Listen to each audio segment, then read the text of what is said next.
Hey, what's going on, guys? Today I want to talk about another alternative to selling cash secured puts. And let's go ahead and look at Robinhood's platform here, and I'll kind of illustrate another trading strategy that someone can implement. If one, you don't have enough capital to sell a cash secured put on a very expensive index, or if you're a beginner and you kind of just want to get more of a feel for how to sell options, specifically puts. Let's go ahead and look at a strategy that you can implement and start using today. So, as I mentioned, this is on the Robinhood platform. And the strategy that I'm going to talk about selling today or implementing today is selling a vertical spread.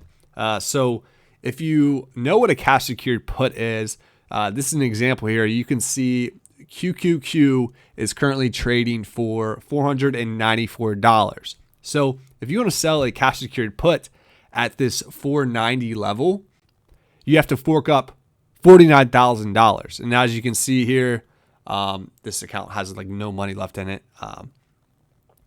You need $48,000, right? So that is a con for a lot of traders out there, right? They're not sitting on $49,000 of cash that they can implement and use at any point. So the strategy that I'm going to be talking about today is called a vertical spread. So, for this instance, you could sell a $1 wide spread. And just keep in mind the smaller the distance between these two strikes, the kind of less it kind of behaves like a cash secured put because you have that insurance. So the wider you go, it's going to behave and kind of perform more of like a cash secured put. You're going to have a higher delta, you're going to have a higher theta, and so on. But for this example, you can see you only have to put up, so this is a $2 wide spread. So you have to put up $200 minus the credit you're receiving. So in this instance, it's $153. So you have to have at least $147 in your account to take on this trade, because that's going to be the max you're risking. The theoretical max, the max. Obviously, I recommend everyone I tell about trading. Obviously, I'm not a financial advisor, so first of all, do your own research. Do not blindly follow my advice. Just use it for educational purposes only. But I always tell people to close your spreads before expiration, because there could be an instance where you could get assigned on this leg. This is your short leg, the 490, right? So you could be assigned, and then it could end up like in between your strikes. So then you don't have the ability to exercise and sell it at this. So needless to say, there could be a very dangerous situation. That's why I always close spreads before the expiration. Cash secured puts, I feel more safe. I still like to roll them majority of the time or let them but expire worthless. But I am a lot more comfortable with letting single-legged options expire worthless. And at least for, the bare minimum, if you don't want to purchase this back, or, if you can't get a fill on this because it's a penny, at least buy back the short leg, right? Because then that takes your risk off, essentially. But yeah, so this is another alternative someone can implement if they want to sell premium, but they don't want to fork up the capital. Now, as far as determining, obviously what strike, what expiration, what width of the spread, there's going to be a lot of things you're going to have to find out by yourself. I don't have a particular strategy with that because there's just so many different strategies, right? Some people like to collect a third of your risk. So what does that mean? So let's go a little bit further. Let's say like November 15th or something. Yeah, that's 28 days away. I actually like selling a little bit shorter. If I'm doing spreads, I like doing shorter spreads, but yeah, that's just my personal preference. But a lot of people only like implementing this strategy if you can collect a third of. So Robinhood has a pretty cool thing. So if you go to the spread builder, you can come down here to the put credit spread. This is what, we're kind of running here. So let's go out. What was it? November 1st, 14 days. It's not a good one. It doesn't look like November 15th, maybe. They only have $5 wide spreads. Okay. So whether or not you want to do a $5 wide spread or not. But what I was saying though, is a lot of people like to, only do these spreads on,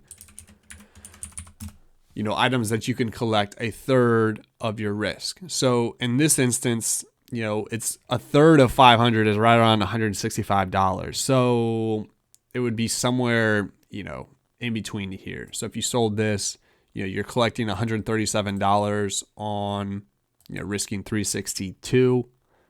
So yeah, there's just so many different strategies as far as selecting, like I mentioned, selecting the expiration, the strikes, the tickers, and so on.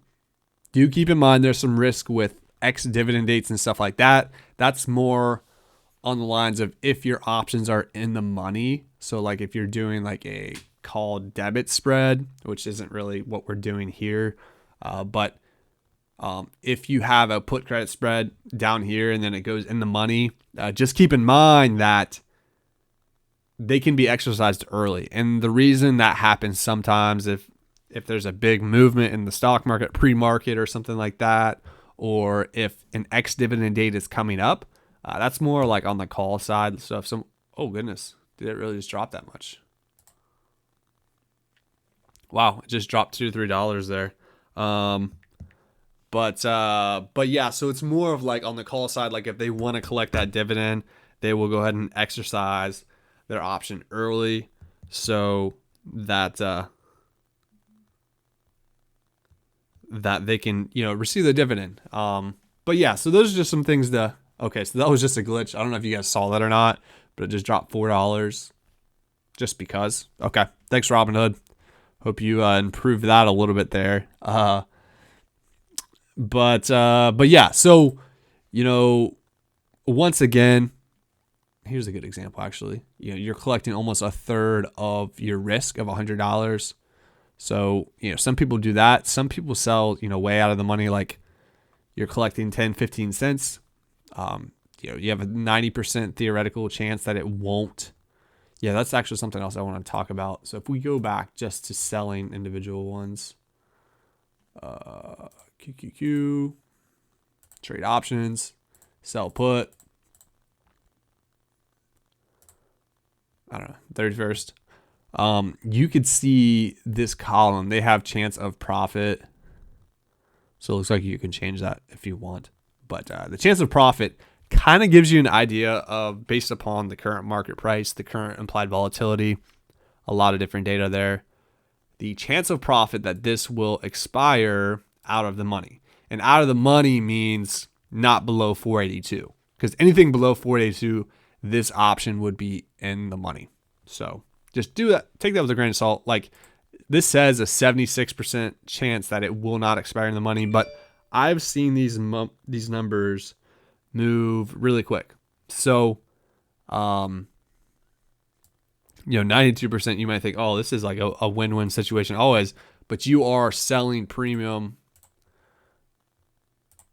Yes, I don't know why these option prices aren't even filling in for some of these. Okay, so hard to give an illustration, but I've seen 90% ones go in the money. So just don't think there's always, black swan events can really be a detrimental thing to this strategy, right? You could be $20 out of the money, then a COVID crash happens, and then, your strikes are now in the money. But, I would probably argue that spreads would be better than just selling a naked put or a cash secured put, because at least you have insurance below it. So you're capping your loss versus if you sold a 480 and it drops to 450, you're now 30, I don't know, what is that? 30 grand in the hole. 3 grand in the hole. Yes, 3 grand, not 30. But yeah, so needless to say, summary of this video, I wanted to talk about an alternative to cash secured puts. I know earlier on, like I was very When my account was smaller, I didn't have the capital to sell cash secured puts on QQQ and stuff like that. This was something that was available. Long term, I think eventually I like cash secured puts in some instances more than spreads, because it's if you choose the wrong if you choose the wrong expiration or strike price, it's fine. You could either take assignment on the shares or roll it down. So like you could be more wrong with cash secured puts. With spreads, it gets a little bit more tricky because you're not purchasing shares. You have a spread, which by all means you can continue to roll it, but it could get a little tricky. If you have to continue to roll, and it just keeps dropping, eventually it could turn around for you, but it would take a lot of discipline, a lot of patience, and a lot of capital. If you have to continue to roll, and if you sell options long enough, you'll quickly see that you can't always predict the market. You can't always predict the correct strike price, expiration date, and so on there. So, I think spreads could be great for beginners. You can learn how it works, get a feel for it, but eventually I think it's more advantageous to take wider spreads and eventually get to the point where you can sell cash secured puts by itself. But yeah, guys, let me know what you think down below. Do you sell cash secured puts? Do you sell vertical spreads? Do you do both, kind of like me? There's different situations where I'll take it on a spread versus a cash secured put. There's certain situations where I'll start out with a cash secured put, I'll let it decay a little bit, and then I'll buy insurance, right? I lock in some of the profit or take off some of the risk there. There's so many different strategies with it. So yeah, I would love to hear your feedback. Let me know down below. Is this a trading strategy you like? Is it something you implement? Let me know down below. Thanks.